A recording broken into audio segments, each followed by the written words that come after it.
and then saying it's okay for people to post death threats against me because they've labeled me a dangerous individual, when they are carrying out very dangerous activities by partnering with communist and totalitarian regimes around the world and, turning a blind eye to genocide. How many Muslims have died as a result of being placed in these concentration camps?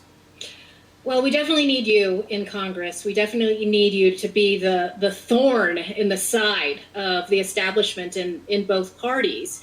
And one of my concerns is, and I know you must have been following this, is that you've got a lot of these Silicon Valley operatives and tools, people who want jobs in Silicon Valley after they finish serving in the Trump administration, that are at the highest levels of power in the West Wing. And over the weekend, there was a piece in Politico that talked about the jockeying among some of these people. A couple of weeks ago, when the immigration ban had been unveiled, there were reports that there was somebody in the room who objected to the ban, such as it is. It really doesn't cover all that much. And the actual question that was asked was, well, what is Tim Cook going to think? Who cares what Tim Cook thinks? But unfortunately, there's been this perceived notion that big tech is MAGA. And we've seen this, Microsoft, Apple, Google, Alphabet. There is nothing MAGA about big tech. There's nothing America first about big tech, all right? And this just goes to show you how dangerous these companies have become and how big of a threat they are to our democracy. They now constitute over 1/5 of our economy. They're together over $2.2 trillion. Okay. And so when you look at the coronavirus and you look at all of the small businesses that suffered and all of the stocks that were going down, the only stocks that were actually increasing throughout the entire pandemic were big tech.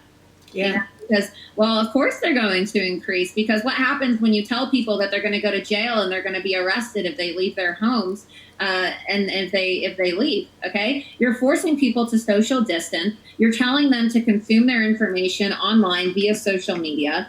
So of course all the stock's going to increase. Jeff Bezos made $23 billion in the 2 months of this lockdown that's occurred. Okay, he's made $23 billion. The richest man in the world just became $23 billion wealthier because, small businesses can't operate. We're going to shut down all the stores. We're going to shut down the country, but let all these hateful big tech executives who openly campaigned against President Trump.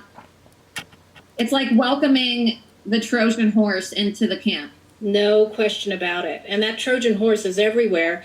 I know I've talked to you about my huge concern with the data mining that all of these companies are doing in the schools. You lock away all of the kids, they're held hostage to all of that tech.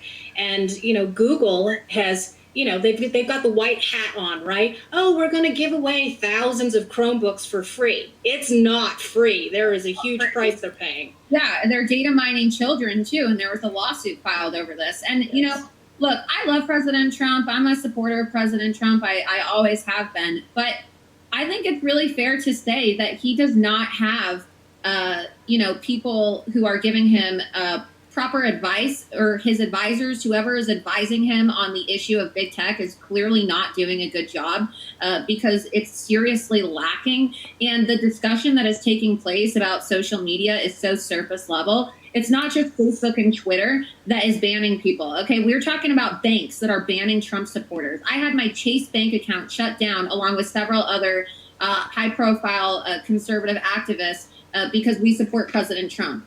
And then when Dinesh D'Souza opened his mouth about this on Fox News, thank God he did.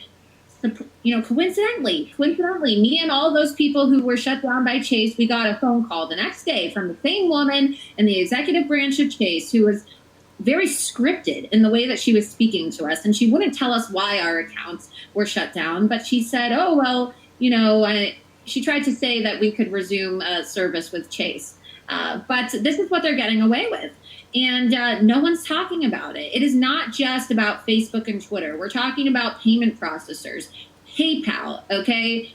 All types of payment processors which people can use for their campaign. I can't even raise money on PayPal on my campaign because I'm banned. And why did PayPal ban me? Well, they said that my values weren't their values after I put illegal aliens on Nancy Pelosi's lawn. That's right.